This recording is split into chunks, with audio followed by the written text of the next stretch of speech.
now we will be talking about the amount of training. Културистите не вдигат максимална тежест, вдигат средна тежест, но много пъти. For instance, bodybuilding. In bodybuilding, bodybuilders do not lift their maximum, but they lift a certain amount of weight many a times. При Мейерсон казва, че когато клетката извършва еднократно максимално напрежение, колкото и да е голямото, има достатъчно физиологичен резерв тази клетка и тя може да се самообезпечи с всички тези субстрати. Meyerson says that a cell has a particular amount of what it needs in order to function, and it can self-energize itself. Но когато повторенията са много, то тогава се изразходва много енергия, пластичен материал и то не може да се задоволи. Затова основното влакно This is the main fiber. Което има съкратителни белтъци, it has those contractive proteins, се отгражда от помощни клетки, наречени фибробласти. Those other fibers which are kind of acting as supporting the main fiber. Тези фибробласти нямат съкратителни белтъци. Those fibroblasts do not have the contracting proteins which the main fiber has. Създават ресурси и са донори. Doing is they're working as donors and supporters of the main fiber. За да увеличат повече продукцията на тези субстрати, при много повторения те увеличават своите ядра. In order to be able to support the main fiber during dense exercises, they enlarge their size. Този процес се казва полиплоидизация. This is polyploidization. This is the process that when they are changing their structure. Ако се правят много повторения, не достигат пак субстрати, не достигат. But if there are too many attempts, тогава настъпва това хиперплазия. Тоест there's a process called hyperplasia, I guess. Тези фибробласти почват да се делят и се увеличава тяхното число. Those supporting fibers start to divide, and their quantity grows bigger. Те също подават вече захранват. And they also start working on supporting the main fiber. Те нямат съкратителни белтъци. But they do not have those contracting proteins. Чрез това, което му подават тези влакна, това влакно може по-дълго време да работи. Но неговата сила значително не се увеличава. So the main fiber can function and perform longer because of the supporting fibers, but on its own, its strength does not grow. Но обема на мускула на културистите става много голям. But the muscle itself grows bigger. In this, we're talking about bodybuilding, for instance. Старата методика в нашите шпортлети беше много повторение. И старите щангисти бяха с много големи мускули, но Яковлев казва, тези влакна, фибробластите пречат за финното съкращение на основното влакно.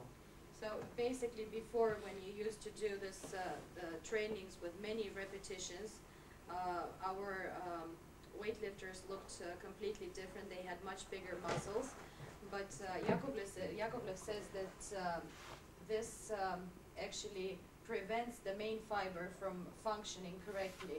It does not give it strength, even though it looks bigger.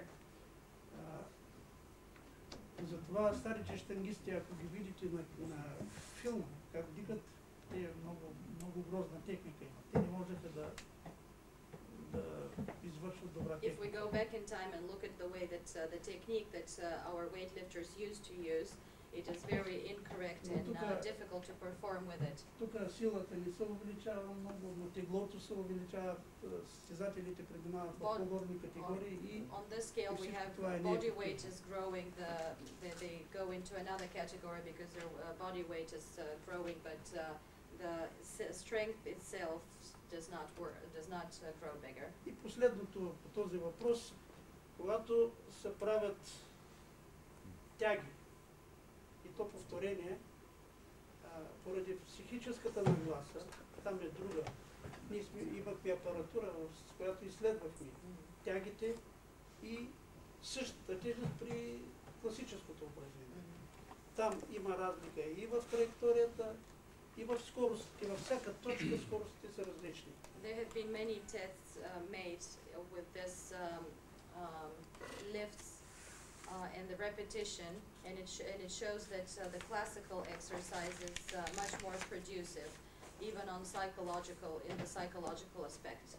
Там мускулните влакна, освен че и други мускулни влакна се включват в различните етапи, стигането в различните нива, различните точки, но и напреженията са други.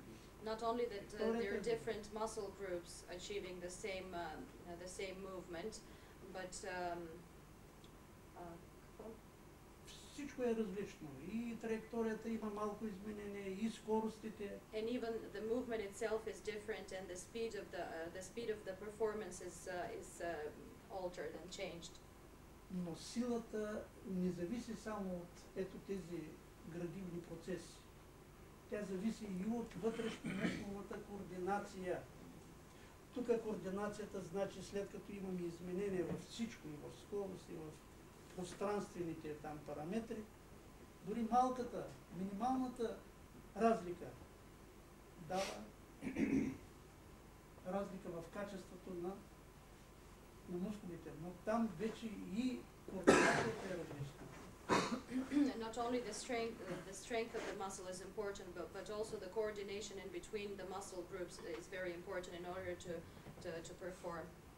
Даже по този начин се разваля онази специалната координация, когато се изхвърля и когато се изтласква при класическите. And even this is an obstacle when you're doing not only the classical exercises, because you ruin this coordination and you cannot perform the classical exercises anymore when in a competition, for instance. Фактически се получава памет, вътрешна памет на тия, тъй като това се създават временни връзки, т.е. синапси. Цяла архитектура от синапси. Значи архитектурата от синапси при тягите е една, а тази архитектура от синапси при класическото упражнение е друга. Има разлика. So when we're doing only pulls, then the symbiotic structure of the muscles is different, and even the muscles have memory. So then they cannot as well perform when we are doing this clean and jerk thing. И колкото по-добра организация, по-голяма икономизация. And the better coordination, the better the economical working of the organism, and a better function and better performance of the muscles. И така ние по тази причина също изхвърлихме тягите. This is why we're not doing those half pulls anymore. И нито един от нашите състезатели не е намалил постиженията си, напротив. And not even none of our athletes have lowered their achievements. Quite the opposite. They have achieved even better.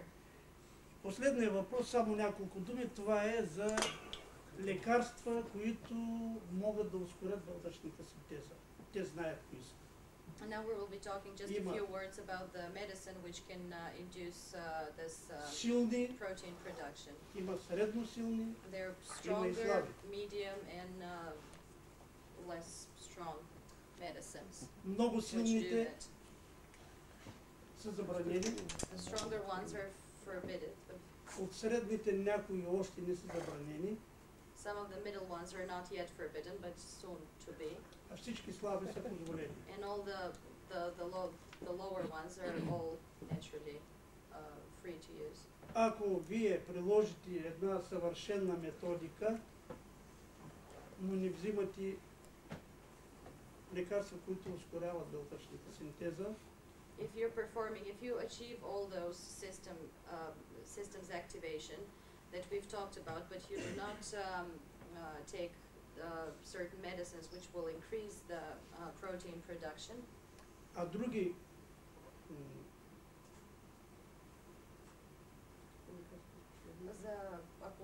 ако се изгради пълна система, но не се взимат лекарства.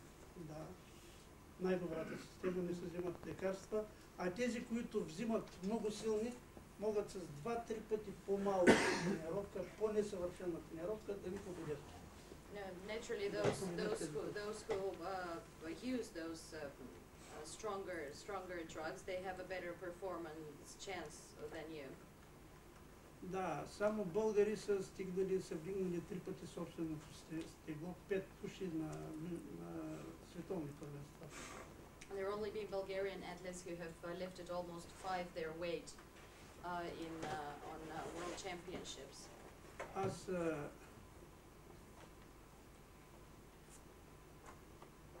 отдавна поставях въпроса всички спортисти да бъдат събрани заедно в едно затворено пространство, където не могат да попаднат никакви лекарства и само с тренировка да развиват своите резултати. I have had this idea of gathering all sorts of athletes in one sports hall, for instance, and having them perform without any kind of stimulants or medicine.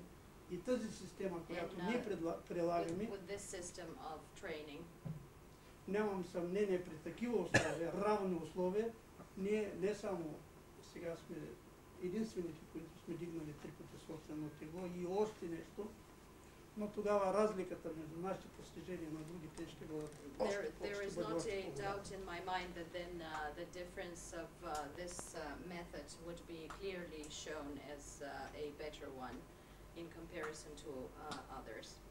Те сигурно знаят, че се създават системи, там по някакъв начин избягване на допинг тестовете. Naturally, you are aware that there are systems of avoiding doping tests or not completely working within the rules of it. И затова в спорта има много нечестно. That is why there is a lot of dishonesty in sports nowadays. И така, с това завършвам. And I will end my lecture with this sentiment. Треньора на финландския треньор и няколко състезатели бяха в България. Те видяха как са подготвени. Мисля, че това, което изнесах тук, съвпада с това, което са видели като модел. The Finnish coach has been to Bulgaria, and you have seen the way that we exercise. And with this lecture to complete it, I think that you will clearly see that this is a good and proven to work system. Отправям покана и към шведите, към норвежците,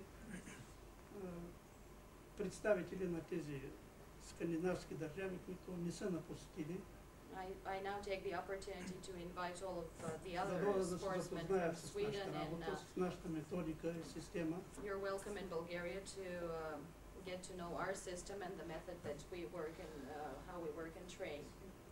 И ако с това, което аз им покажа в практиката и чрез тези теоретични постановки, by using this theoretical knowledge and the things that I can show you ако те in подобрят своите practice, резултати, I can assure you that you will better your results. например, финландците имаха олимпийски шампион. For instance, the Finnish had a Olympian champion 68 година. in 1968. Кангаснени. Много силни състезатели имаха шведите. The Swedish too also had a very Пред тях strong също ни competitors. прекланяхме тогава глава. Ние бяхме, българската тежка атлетика беше много слаба. Then our lifting was Това време non-existent almost поляците in бяха Bulgaria. велика сила. The Polish were absolutely great. But Бих пожелал в скоро бъдеще, едва ли на тази олимпиада, но на следващата олимпиада, всичките тези споменати скандинавски страни, с Исландия, да излъчат олимпийски шампиони, да станат голяма I have сила a в joint този вид спорт. recommendation to all the Scandinavian countries, maybe not this Olympic Games, but then the ones after that you would all Норвегия produce. също. Norway В and Норвегия имаха Sweden. Йенсен, You will- 72 година. At 72 you had a champion too. That you will achieve an Olympic medals. На всички желая добро здраве и сполука. And I wish you all Благодаря the за best, вниманието. a lot of health